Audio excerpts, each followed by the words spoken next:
Well, hello and welcome to Outdoor Oklahoma. I'm Todd Craighead.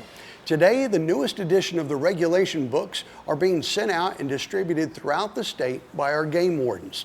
Here at the Wildlife Department, our greatest management tool for managing game species is by steering hunters and anglers towards management goals through the use of regulations. And because the dynamics of hunters and anglers and fish and wildlife are always changing, regulations must change every year as well. Sound fish and wildlife management through regulations that are distributed to every corner of the state by our game wardens. Just another reason to love Oklahoma and the adventures that await you.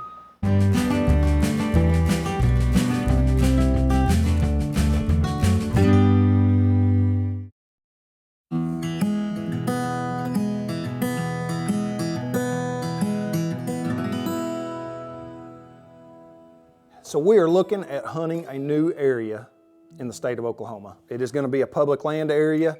I've never been there before. So step one is to eScout. Today I've got pulled up Onyx Maps. That's a very good tool. And so we're going to look right here. I've got a layer put on there so it shows all of our wildlife management area, all of our public lands. Okay, so right here we can see we're still in the blue. This shows our boundaries of our wildlife management area. The white lines coming through here is our roads. So automatically we know, looking at this satellite imagery, that back in here may be some limited access. So if we're thinking deer hunting, turkey hunting, you want to get away from the roads, this is something that I would look at immediately. It's a little more limited access, a little harder to get to. We obviously have some open country. We can see that from the satellite imagery. And if you look in, you can see these lines. Those are topo lines. Of course, we can just pull up the topo. Is usually where I like to start. So we're scouting for deer. We've never been there. We're wanting to save as much boot leather as we can. So I want to look, and right here we have a ridge. And we can see that it gives us our elevation. And it's got this circle right here, which is showing us the top of the ridge. So we have the top of the ridge and the top of the ridge. Obviously, we have some ponds. And we can see these divots and these topo lines right here, which is going to be a drainage coming up. From past experiences and places that I've hunted, deer like to travel the drainage. They also like to travel down the top of the ridge. So here we have two connecting, a top of a ridge and a drainage. So that's something I definitely want to go look at. So now I'm going to click over to the hybrid part, which basically puts my satellite imagery, or like your Google Earth, over your topo lines. So now I can look, right here was my drainage coming up, but I look and I have a gas well sitting here. So I'm gonna have to look a little higher. Well, here's the top of my ridge and here's the top of the ridge. So I come right down and now I have all this opening and I have this drainage coming up. So right down the edge of these clearings, I would expect to find a good scrape line. Of course, that's all depending on the time of the year. Obviously, if you go out in August and September, you're not going to find scrapes down through there. But you may see old scrapes. If you wait till November, there should be lots of scrapes just probably all down these edges down through here. But we're actually going to go out to this area and look at it here momentarily and see if this holds true. If you're going to go hunt a new area, you want to be successful, obviously, if you're going to that area, whether you're going to hunt it, whether you're going to fish it, hike it, whatever. You want to be successful in what you see and the experience. But if you don't want to spend a few dollars on this, there's lots of free tools out there. You can go to wildlifedepartment.com. We have a good mapping system. Shows you the boundaries. It does show you some satellite imagery. Google Earth's been used for years. That is probably the number one, and you can get it on your phone, you can get it on a laptop, you can get it on your desktop, whatever you got, it's handy. Pull it up, it's free, check it out. Or just a good old paper map. You can get good topo maps. You can go down to some of your local ag businesses in your local town, and a lot of times they have a big map of the area. So you can go down, take you a picture of it, and scout it that way. But these are just some more to save you some time in the field. These are some good points to look at and to try before making the drive to that new area. Get on there, do your homework, and just going to make your overall time spent on the area that much better.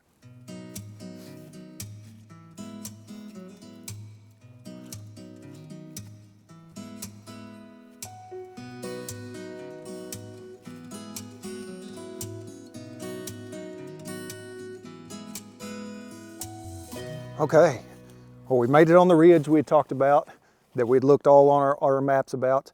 We walked down a good deer trail coming up in this clearing. We knew the top of this ridge was going to be cleared looking at our satellite imagery.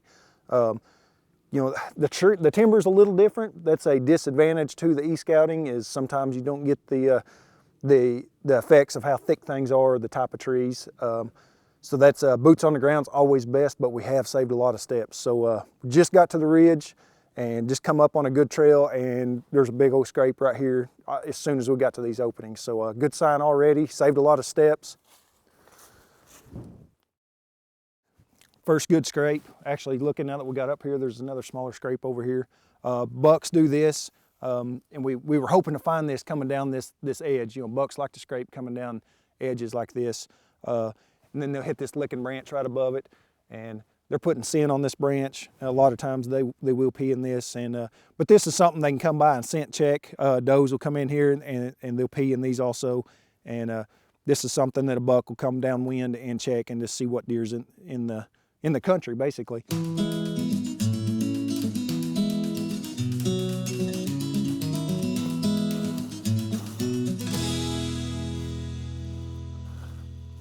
Okay. Well, here we are a couple minutes into our little hike, boots on the ground like we were talking about.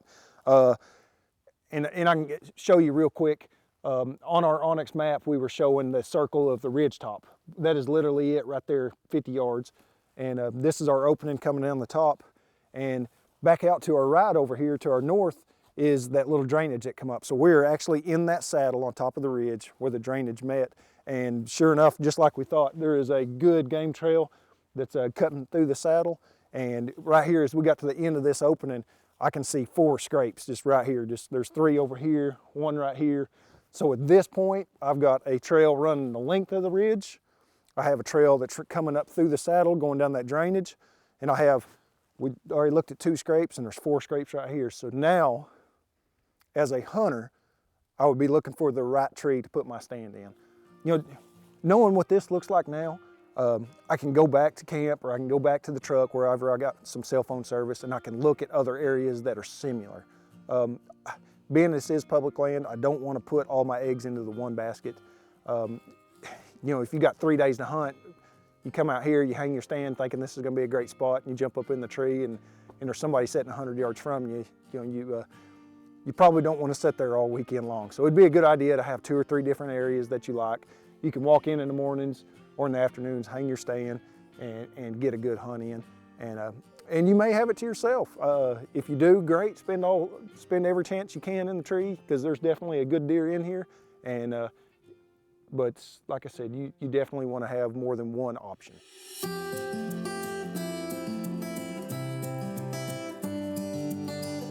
Hunting and being in the outdoors is a blast, and that's what you should take from that.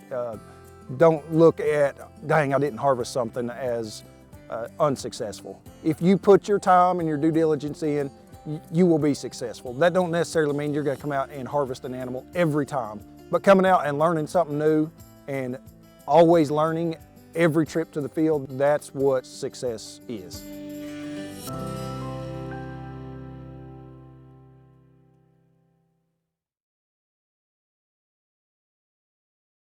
In western Oklahoma, wildlife biologists continue to tackle the challenge of keeping the landscape wildlife friendly. Historically, western Oklahoma's grasslands and prairies were managed through natural fires caused by lightning storms and sometimes campfires. And it's easy to see how a fire could happen out here on the arid, windy plains, with a yearly rainfall in some areas almost reaching 17 inches. It's just dry. So what's a wildlife department biologist's main frustration? The water-greedy Juniperus virginiana, known as the eastern red cedar. These trees rapidly seed and, without fire, quickly encroach riparian zones and choke out valuable wildlife habitat. In order to combat cedars, biologists and concerned landowners started reintroducing fire through prescribed burn plans. These fires, which are closely watched and heavily managed, are a really useful conservation tool. But fires sometimes are not enough, and a more direct approach is needed. And that approach is called mastication. Marcus Thibodeau, the biologist for Black Kettle, Pack Saddle, and Ellis County WMAs, has seen quick results from this inexpensive management technique. So this is an example of one of our active riparian enhancement projects we've got going on. So this was a riparian area that was identified as being too choked out or encroached by cedar trees and other undesirable woody vegetation to where turkeys would avoid it or not utilize it. So after working through that process with the NWTF and even some of our partners at like the US Forest Service, like at Black Kettle, we've hired some contractors to come in and open up these roost tree sites. So what they do is they masticate all of the eastern red cedars and undesirable woody vegetation. So mastication literally means to chew up. So they have mulching heads on these heavy pieces of equipment like the one running behind me that come through and chew up all the undesirable woody vegetation and leave it clean. So historically this would have been done by fire, but since that's been suppressed, happening naturally, this stuff has become way overgrown, and with the invasive eastern red cedar really just choked out the turkeys from being able to use this area. And so we bring this equipment in and they bring it back down to this manageable level so that in the future we can come through here and control it with fire. We see turkeys responding to this habitat work immediately. Even with these big machines running, we'll see turkeys start to filter into these areas and make it home. And all of this is paid for by the turkey hunters of Oklahoma and the National Wild Turkey Federation. We also do cooperative projects with the US Forest Service. So we just want to thank and acknowledge all of our partners in making this turkey habitat great again for our in-state and out-of-state hunters that come out here.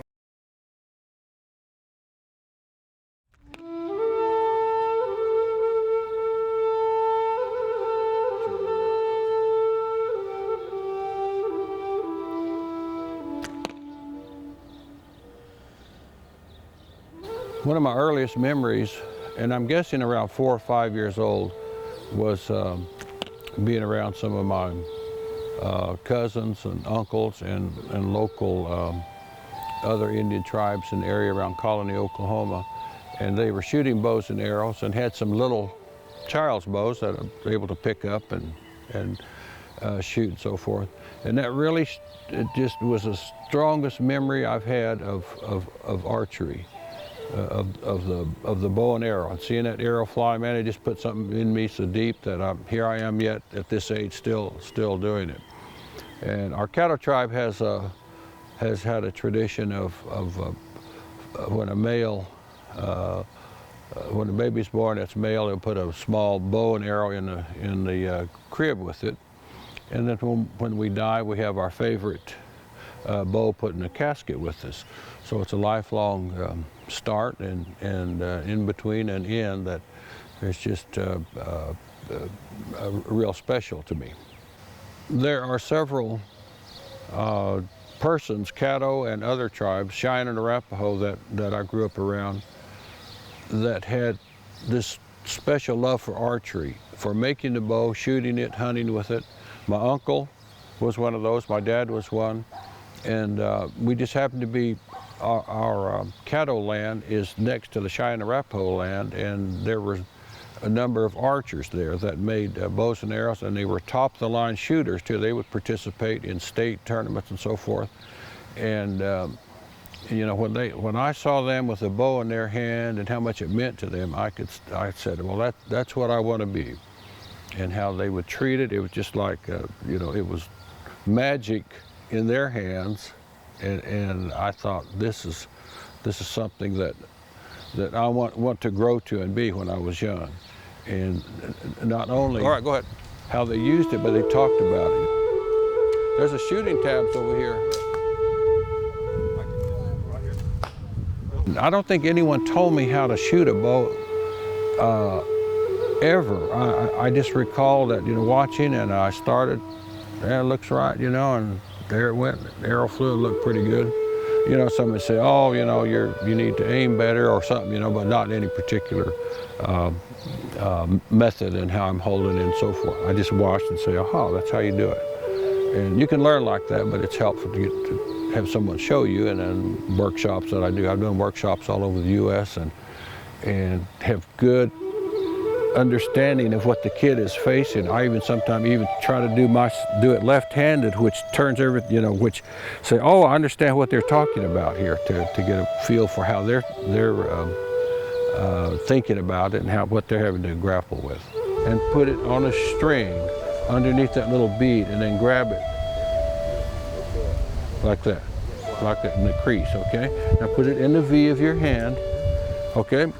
Now, get your arm up.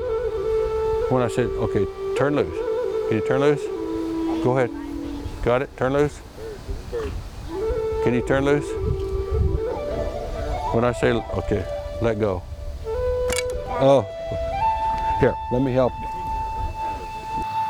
Over time, as I participated here and there in some archery events, and people would see my bows and arrows, and I would talk about making them and so forth. At some point, I realized that there's a way of talking about it that can quickly give information to somebody, and that I had a pretty good gift for doing that. My name is Phil Cross. I'm Caddo Indian. I'm going to tell you how I make bows and how Caddo people made bows in the old days and in modern times. When the European explorers came way back in the 1500s, they saw us Caddo Indians down here around Shreveport with these real fantastic bows and arrows. They knew about bows and arrows from Robin Hood's days. And they said, man, those people have the best bows and the bow wood in the world. The Caddo tribe has a strong history with archery. Some of the earliest, at European contact, the French explorers,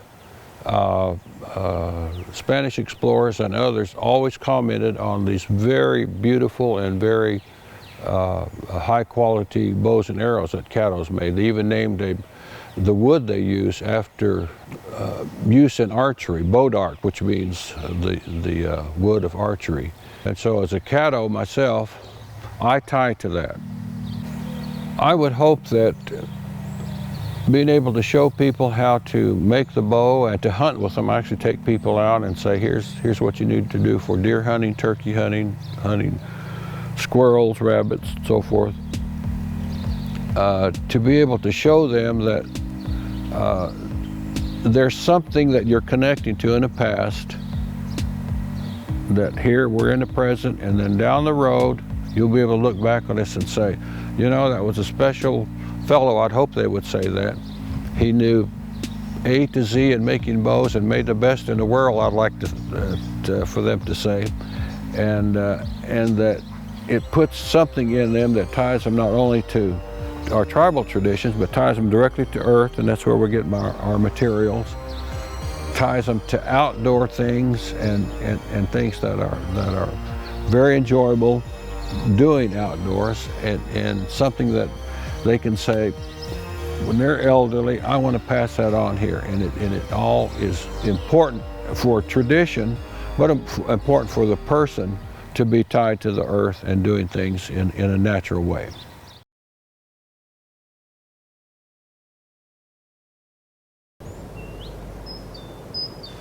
What we have in here is our hybrid sunfish, the cross between the bluegill and the green sunfish.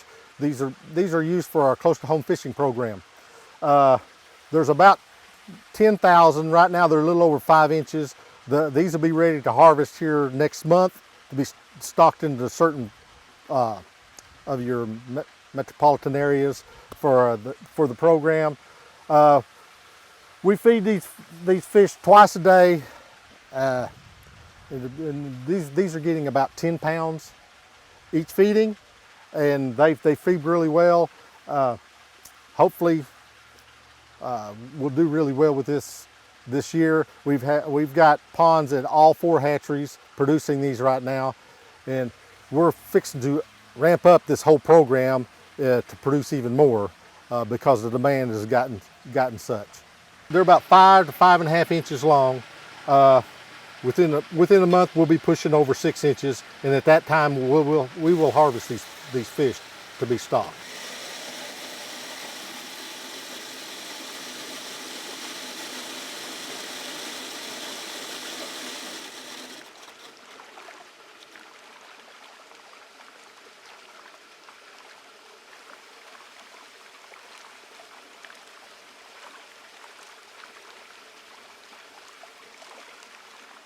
There's approximately 10,000 that we stocked out in this pond. We should get 80 to 90% return on that.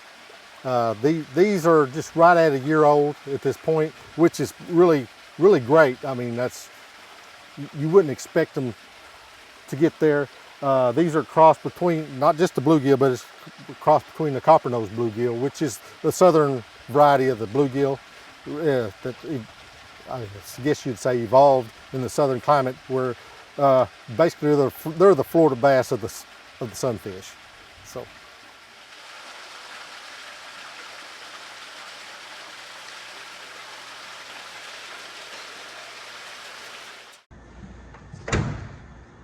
Thanks. Thank you.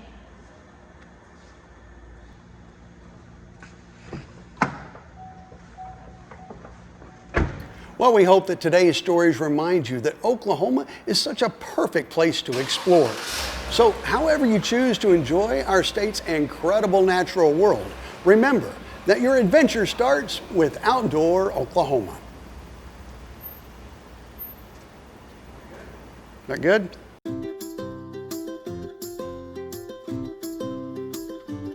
Outdoor Oklahoma is produced by the Oklahoma Department of Wildlife Conservation and is proud to serve and be funded entirely by sportsmen and women and outdoor enthusiasts who love and appreciate all things wild in the great state of Oklahoma.